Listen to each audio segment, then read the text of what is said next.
Hello, beautiful people everywhere. This is Think Harder. I'm one of your hosts, Kenny. I'm Jake. And here on Think Harder, we aim to do the thinking for you, bringing you what we know of the wonderful world and what it has to offer. We are uncredited experts in every field under the sun, including but not limited to painting houses with your own paint that you made yourself out of berries. Walking the dog, but with doing it with a yo-yo. Oh, dude, that's pretty good. Yeah. Would you be able to, like, fling him back and forth? Like, if he's like, hey, don't be sniffing that, and then you, like, yo-yo him back? What? No. That's a trick you do with a yo-yo. It's called walk the dog. Oh! Stupid. I thought you were, like, talking about, like, you would tie a yo-yo around, like you would tie it to their leash instead of, like, what a collar. Imagine doing, like, an around the world with a dog on it. Woo! Yeah, doing around the world. Yeah, that's not good. I don't like that. No. They would probably get hurt. Yeah, you're gonna get PETA called on us. That's right. Not me? You brought it up. I apologize. PETA! We love dogs here. PETA. Yo, PETA. Stay home, PETA. If you want to know anything about almost anything, then you could use the hashtag ThinkHarderPod on Twitter to submit a question or shoot us an email at thinkharderpodcast@gmail.com. Today, we're going to be talking about Sleepland and maybe what you experience in your sleepy times. What does that mean? Dreams. Dreams. Why did I dance around the word dreams? I don't know. But we're talking about dreams today. Dreams are weird. I don't know what you think about them, though, Jake. What do you... Enlighten me. Well, aren't dreams like some sort of hallucination that like occurs during certain... Like, I'm pretty sure... I want to say REM sleep. There's something in there. Yeah, that's REM sleep, Fast baby. twitching eyes. Yes. I remember something about that. Yeah, I remember in my psych class that there was... At some point, we were learning about dreams, and it's like... There's like 4 or 5 stages to when you sleep, and then like between the 3rd and 4th and like your deepest sleep, that's when, the REM cycle, when you can like start dreaming and your brain kind of like reflects on itself and just kind of evaluates the day and tries to like, figure out what you've been through, where you're going, how you feel about certain things, just, everything like that. But some of them can get pretty fucked up, and I don't know why your brain does that, other than the fact that your brain is trying to attack you, and your brain doesn't want to be held captive in your skull anymore, and it wants to escape. So it's trying to get out through frightening images. I think the brain is just trying to escape. But sometimes when you like do good by it, when you're like, oh, yes, nice job doing those drugs. Let me give you a nice, happy dream. Yeah. Thank you for feeding me the drugs. Yeah, dreams can get really messed up. And I almost think, here's a theory. What if, now hear me out, dreams are a look into other dimensions or other realities, possibilities? I would say that's true, actually. I mean, we all pretty much are just like a brain in a jar on some far-off planet, and this is just us living our lives. We're actually just projecting into these beings called humans. Yeah, you ever think about that? That's terrifying to think about, actually. I think it's pretty cool. Because, like, maybe, like, when we die, we just, like, wake up and it's like, that was level 1. Or what if there's multiple dimensions? So, yeah, like, kind of piggybacking off that, say you die on Earth 1, but then your soul goes to Earth 2. Yeah, and everybody says, like, oh, that's heaven or hell. Well, is that what heaven and hell are? Is it based on how well you did? You go, like, up a level, or you have to, like, do a level again? I don't know. That would be interesting. Let's think about that. Let's not get religious, but this is just our premonitions of the world. Right. So everybody starts in hell, That's level 1. Earth is level 2. And then heaven is level 3. It's a little bit harder. People don't realize. You get tempted by like, oh, you wanna eat ice cream all day and sit on a cushioned cloud? Don't be lazy in heaven because you still got work to do. Right.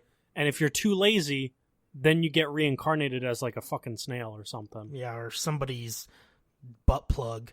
Oh, that would be pretty bad. So how does that work?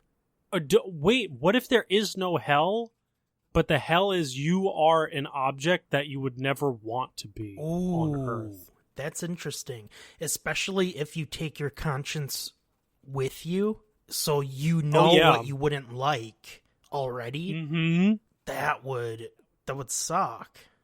That would be horrible, and I would hate it, and I wouldn't want to be in any situation where I don't even know what the worst object I could be is. What would be maybe like a thumbtack? Not a thumbtack, like a nail. Like a rusty just old being nail. smacked into. Yeah, a rusty old nail. Like, okay, I was created in a lab, right? I was in a factory and I was crafting and I'm feeling good. I'm warmed up. I got malleabled into my shape and I'm like, oh, I'm in the best shape of my life that I'm ever going to be in. And from here on out, I'm just going to whittle away. And then, like, I go into a box with a bunch of my friends and I'm like, hey, guys, let's hope for the best. Let's hope for so many projects that we could be used for. But I get bought by this guy, Dave. I'll say his name is Dave. I get bought by Dave. Dave and his kids are building a shed in the backyard. Right. And they realize that, they're using every other, like, nail in the box. And I'm like, oh, pick me. I try and roll over. I can't quite get into his hands. Darn. And you're that elusive nail, man. Listen, I'm the best nail in the box, and he doesn't even know it because I can't say anything. If you were a Step nail, one of hell. Say you're the nail, what would be your dream project to be used on? Probably to hold up a sex swing of some kind. Okay. Yeah, then I'm just there, You got a front row seat. You But what if it's a sex swing for like Donald Trump? I think that would be the worst case scenario. Well, you have to think about that. What if you were a sex swing nail for, I don't know, Santa Claus? Oh, ho, ho, ho. Although that one might not be too bad. Just because, it's Santa. Yeah, I mean, you could see how the presents are made, that's for sure. I don't want those presents, Dad. Mrs. Claus's presents. So bringing this back around to dreams. Oh, yeah, that's not one of my dreams. Now that we know Kenny thinks about Mrs. Claus. Mm-hmm. So that's Mrs. Claus's dream, but everybody has their own, whether it's dreams, aspirations. I think that's mainly what your brain tries to revolve around is like it knows what it wants, and in some way, shape, or form, a nightmare is telling you this is something that's preventing that, and a dream is more so in line with this is a possible reality, a conceivable reality, I should say. Not even possible, because some of them are just fucking weird, man. Right. But, like, this could happen if you keep chasing that. So dreams reflect on your dreams. How about that? I have reflected on a certain dream since I was very little, and I still can't make any sense of it.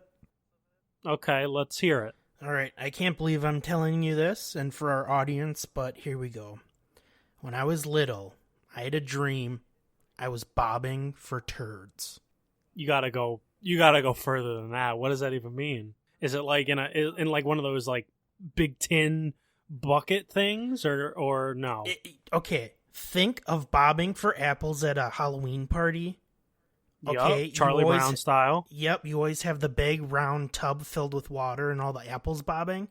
Mm-hmm. Replace that with a toilet and a bunch of turds, and the bullies made me dunk my head and come up with a turd in my mouth. No. And I was like gagging and going, and this fucking dream has haunted me for my entire life. And I have no idea what it means. Yeah, I see it kind of as a metaphor. What that dream means to me is everybody is trying to influence you and say like, "Oh, get that shit. Come on, you gotta get in there. You gotta make that bread. You gotta get that shit. Get it with your mouth. Okay, totally. Get it with your mouth, idiot. What are you, stupid? You gotta get it by the mouth. You take that turd and you fucking just go for it, man. You go for it, but what if you don't want that shit? What if you want some other shit in a different toilet? What if you want other desires, hopes, and dreams? Maybe it was telling you that you were in a place where you felt burdened by a bunch of other people telling you what to do. In like you saying like, oh, you should get your A's in your science class because you're going to be an astrophysicist someday. And you're like, dude, I want to be a fucking like ice cream man. I don't know. I want to do a podcast when I grow up. An ice cream man. Yes. I'm going to be the world's best ice cream man.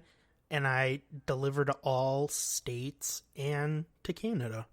Dude, if there was a roaming ice cream man that went from state to state cross country into Canada, I think he would become a celebrity. Exactly. That's why I got to become the best ice cream truck driver. Dude, wait. I actually kind of want to do that. What if I just dropped everything and traveled the country in an ice cream truck? There goes JoJo, the idiot circus boy. Well, because here's my situation. Like, you can maybe make a living out of that. Could you imagine? I know there's like traveling salesmen that like do crazy shit, but like people would catch on to that so fast. Yeah. And that would like, and listen, year round you have a market. Like during like the winter months, you just go down to like Florida and like maybe next year you switch it up. You're in like LA. Yeah. You just like go across the country and you meet so many faces and you get like a following and people are like, oh my God, what country, what city is he going to go to next? And then when you get enough money, you put that fucking truck on a plane and you cross country across Europe.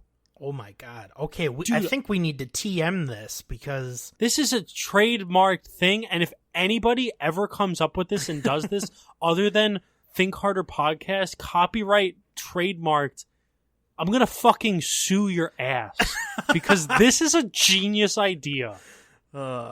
Hey, Kenny's from New York. He probably knows some mob people. Get some people to bat your knees in. Yeah. You ever heard of I, Tanya? I, Kenny. Coming in hot. Oh, be coming careful. For those knees. Yeah. I don't know if I want to do that. I wouldn't. Well, I wouldn't. Wink. Wink. Wink. Speaking of fighting and awful things, have you ever tried to fight in a dream and you're just like, I just remember like I am running slow and my hands feel like they're fucking in molasses.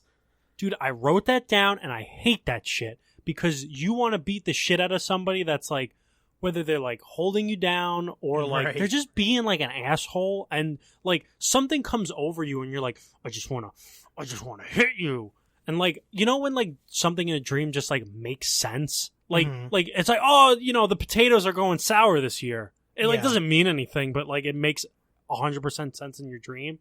It's like when you go to hit somebody, it like just makes sense for you to hit them. And you're right. Like you just can't get past that threshold. And like, yes, like you said, like running. You can't do that. And that's like a proven thing in dreams is like any like rapid, like emotional motion is like for some reason prevented by your brain from processing that. But I think that's your brain